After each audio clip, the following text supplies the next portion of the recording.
नमस्कार दोस्तों। प्रस्तुत है मुंशी प्रेमचंद्र द्वारा लिखी कहानी आधार। सारे गांव में मथुरा सा गठीला जवान न था। कोई 20 बरस की उम्र थी। मसें भीग रही थी। गौए चराता, दूध पीता, कसरत करता, कुश्ती लड़ता और सारे दिन बांसुरी बजाता हाट में विचरता था। ब्याह हो गया था पर अभी कोई बाल बच्चा न था। घर में कई हल की खेती थी। कई छोटे बड़े भाई थे। वे सब मिलजुल कर खेती बाड़ी करते थे। मथुरा पर सारे गांव को गर्व था। जब उसे जांघिए लंगोटे नाल या मुद्दर के लिए रुपए पैसे की जरूरत पड़ती तो तुरंत दे दिए जाते थे।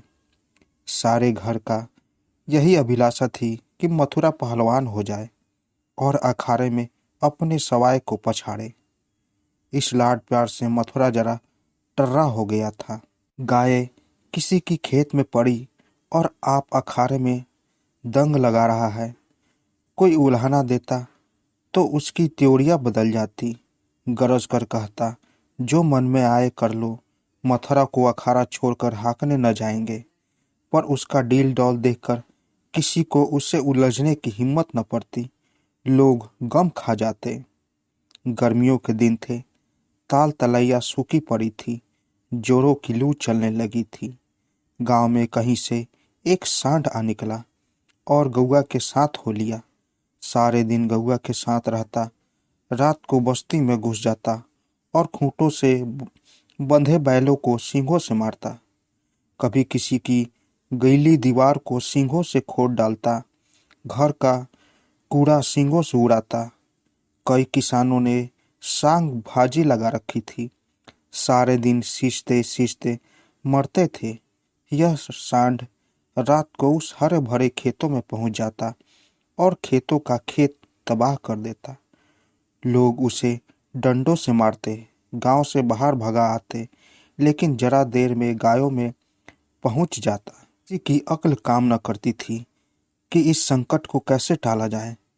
मथुरा का गांव के बीच में ही था, इसलिए उसके खेतों को सांड से कोई हानि न पहुंची थी। गांव में उपद्रव मचा हुआ था और मथुरा को जरा भी चिंता न थी।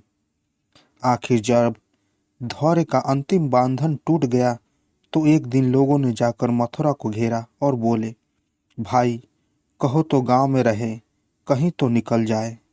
जब खेती ही न बचेगी तो रहकर क्या करेंगे। तुम्हारी गायों के पीछे हमारा सत्यानाश हुआ जाता है और तुम अपने रंग में मस्त हो।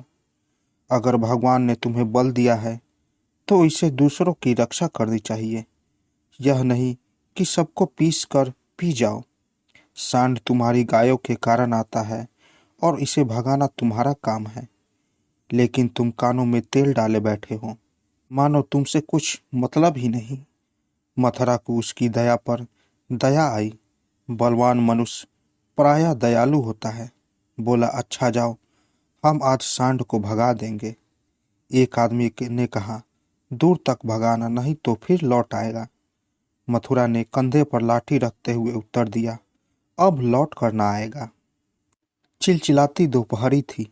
मथुरा सांड को भगाए के लिए जाता था। दोनों पसीने से तर थे। सांड बार बार गांव की ओर घूमने की चेष्टा करता था, लेकिन मथुरा उसका इरादा ताड़ कर दूर से ही उसकी राह छेक लेता। सांड क्रोध से उन्मुक्त होकर कभी कभी पीछे मुड़कर मथुरा पर तोड़ करना चाहता, लेकिन उस समय मथुरा सामान बचाकर बगल से ताबड़तोड़ इतनी लाठियां जमाता कि सांड को फिर भागना पड़ता। कभी दोनों अरहर के खेतों में दौड़ते, कभी झाड़ियों में। अरहर की खूंटियों से मथुरा के पांव लहूलुहान हो रहे थे। झाड़ियों में धोती फट गई थी, पर उससे इस समय सांड का पीछा करने के सिवा और कोई सुध न थी। गांव पर गांव आते थे और निकल जाते थे। मथुरा ने निश्चय कर लिया कि इसे नदी पार भगाए बिना दम न लूंगा। उसका कंठ सूख गया था और आंखें लाल हो गई थी। रोम रोम में चिंगारियां निकल रही थी। दम उखड़ गया था, लेकिन वह एक क्षण के लिए भी दम न लेता था। 2 ढाई घंटे के बाद जाकर नदी आई। यही हार जीत का फैसला होने वाला था। यही से दोनों खिलाड़ियों को अपने दांव पेच के जौहर दिखाने थे। सांड सोचता था, अगर नदी में उतर गया तो यह मार ही डालेगा। एक बार जान लड़ा कर लौटने की कोशिश करनी चाहिए। मथुरा सोचता था, अगर वह लौट पड़ा तो इतनी मेहनत व्यर्थ हो जाएगी और गांव के लोग मेरी हंसी उड़ाएंगे। दोनों अपने अपने घात में थे।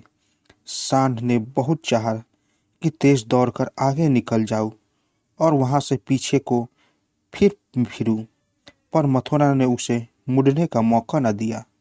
उसकी जान उस वक्त सुई की नोक पर थी।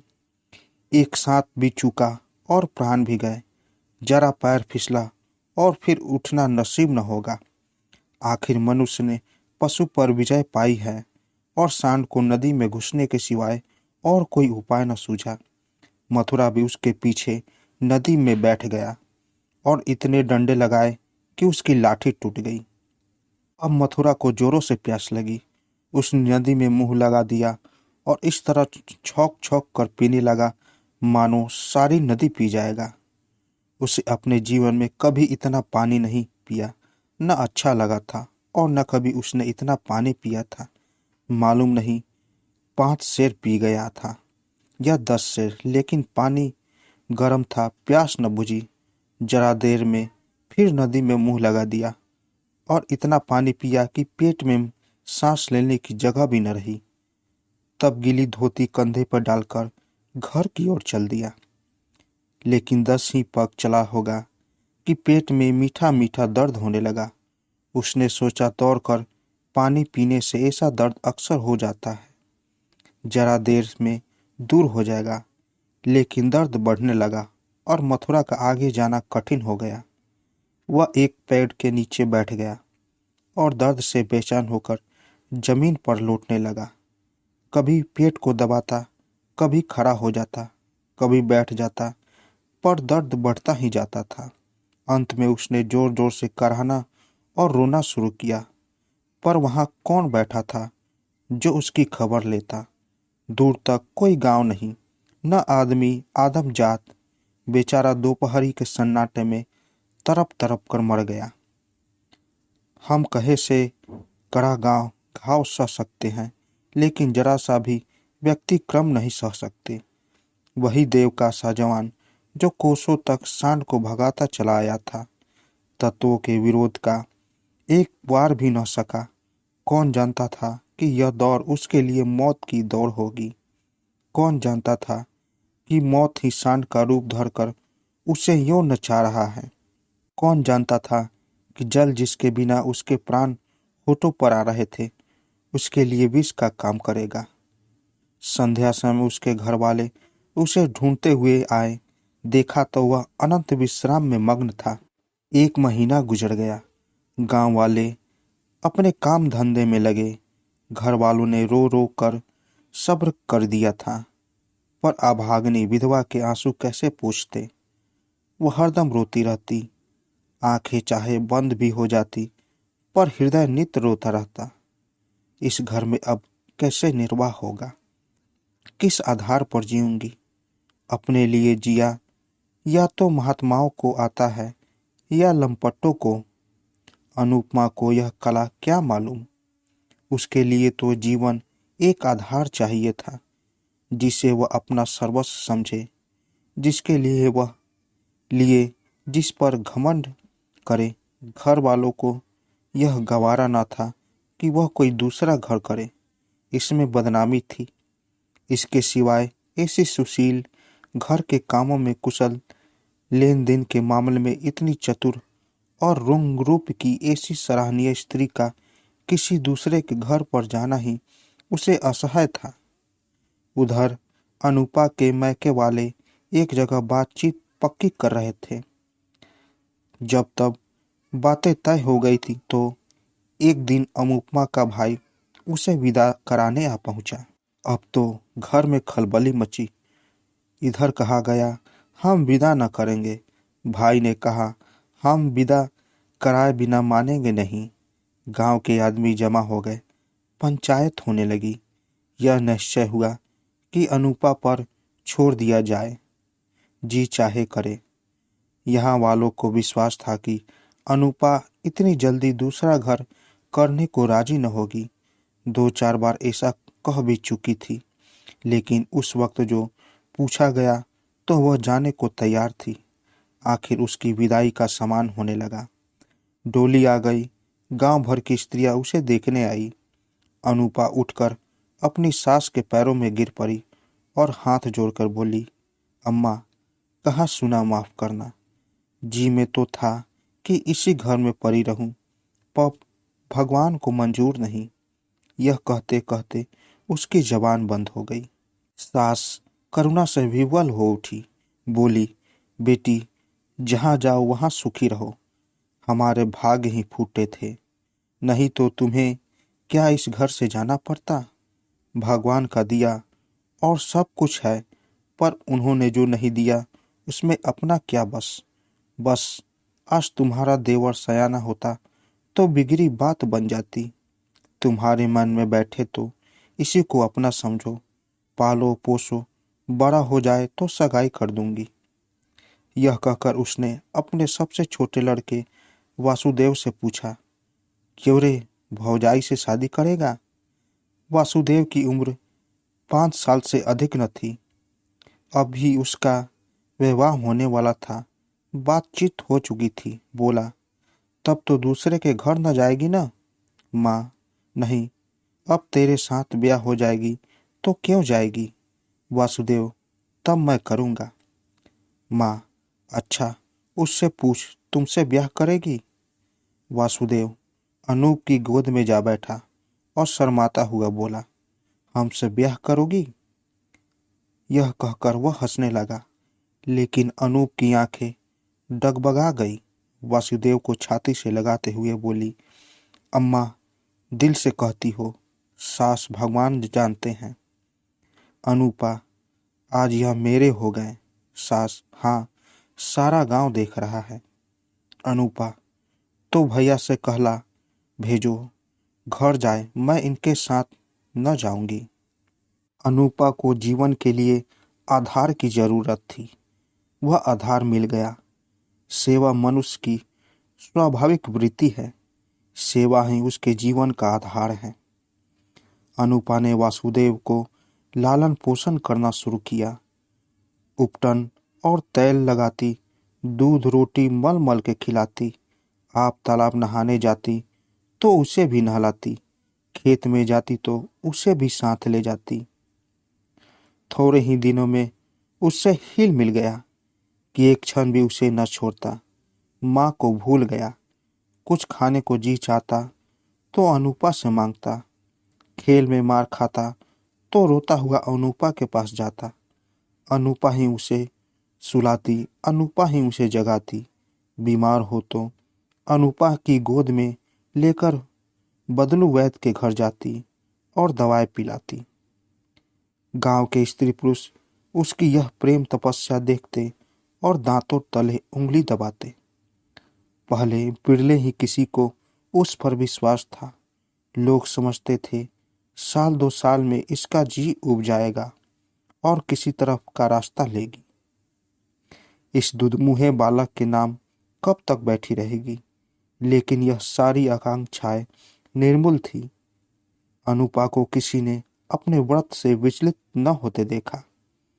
जिस हृदय में सेवा को स्रोत बह रहा हो, स्वाधीन सेवा का, उसमें वासनाओं के लिए कहाँ स्थान।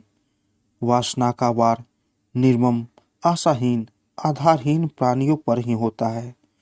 चोर की अंधेरे में ही चलती है, उजाले में नहीं। वासुदेव को भी कसरत का शौक था। उसकी शक्ल सूरत मथुरा से मिलती जुलती थी। डील डॉल भी वैसा ही था। उसने फिर अखाड़ा जगाया और उसकी बांसुरी की तानें फिर खेतों में गूंजने लगी। इस भ्रांति 13 बरस गुजर गए। वासुदेव और अनुपा में सगाई की तैयारी होने लगी। लेकिन अब अनुपा वह अनुपा न थी जिसे 14 वर्ष पहले वासुदेव को पति भाव से देखा था। अब उस भाव का स्थान मातृभाव ने ले लिया था। इधर कुछ दिनों से वह एक गहरे सोच में डूबी रहती थी। सगाई के दिन ज्यों-ज्यों निकट आते थे, उसका दिल बैठा जाता था। अपने जीवन में इतने बड़े परिवर्तन की कल्पना ही से उसका कलेजा धधक उठता था। जिसे बालक की भांति पाला पोसा, उसे पति बनाते हुए लज्जा से उसका मुख लाल हो जाता था। द्वार पर नगारा बज रहा था। बिरादरी के लोग जमा थे। घर में गाना हो रहा था। आज सगाई की तिथि थी। सहसा अनुपा ने जाकर सास से कहा, अम्मा, मैं तो लाज के मारे मरी जा रही हूँ। सास ने भौचक्की होकर पूछा, क्यों बेटी, क्या है? अनुपा, मैं सगाई न करूँगी। सास, कैसी बात करती है बेटी? सारी तैयारी हो गई है, लोग सुनेंगे तो क्या कहेंगे? अनुपा, जो चाहे कहे, जिसके नाम पर 14 वर्ष बैठी रही, उसके नाम पर अब भी बैठी रहूंगी। मैंने समझा था मर्द के बिना औरत से रहा न जाता होगा। मेरी तो भगवान ने इज्जत आबरू निभा दी। जब नई उम्र के दिन कट गए तो अब कौन चिंता है। वासुदेव की सगाई कोई लड़की खोज कर दो। जैसे अब तक उसे पाला, उसी तरह अब उसके बाल बच्चे को पालूंगी। तो दोस्तों, कैसी लगी कहानी? अगर आप लोगों को कहानी अच्छी लगी हो तो मेरे चैनल को ज़रूर सब्सक्राइब करें और साथ साथ बेल आइकन को भी ज़रूर दबाएं, ताकि मेरी कहानी सबसे पहले आप तक पहुंचे। तो दोस्तों, मिलते हैं एक नई कहानी के साथ एक नए वीडियो में। तब तक के लिए नमस्कार।